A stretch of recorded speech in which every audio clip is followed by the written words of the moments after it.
Britons have been hit with a huge hike in energy bills. On the exact same day, MPs have been given a pay rise. There has been mounting anger at the soaring cost of living crisis, with energy costs and inflation hitting the pockets of hard-working people up and down the country. Chancellor Rishi Sunak and the government have faced accusations of being out of touch after failing to provide more support for struggling households. Fuel has been added to the fire after today's increase in the energy price cap coincided with the day MPs received a more than £2,000 pay rise. John O'Connell, chief executive of the Taxpayers Alliance, told Express.co.uk, parliamentary pay rises are a slap in the face for taxpayers facing spiralling bills. Rows over unpopular and unseemly increases are inevitable when politicians' salaries are pegged to public sector pay. Elected officials must push to keep costs down for constituents and should only accept pay rises when economic conditions allow. Millions of people face being hit with an unprecedented £700 a year rise in energy costs.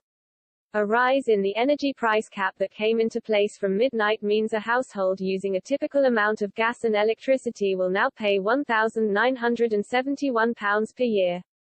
Mr. Sunak last month announced plans to help households with a £350 per household rebate package. Although critics say it is nowhere near enough to mitigate for the rising costs. Organisations such as the Taxpayers Alliance have been calling on ministers to scrap the green levy imposed on energy bills by the government to help keep costs manageable. The new, higher energy price cap has come into force on the same day MPs have received a £2,200 pay rise. The Independent Parliamentary Standards Authority (IPSA), which sets the pay of MPs,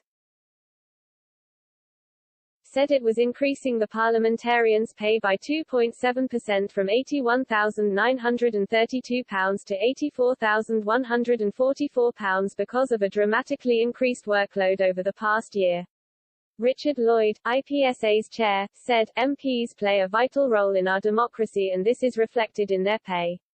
It is right that MPs are paid fairly for the responsibility and the unseen work they do helping their constituents, which dramatically increased last year."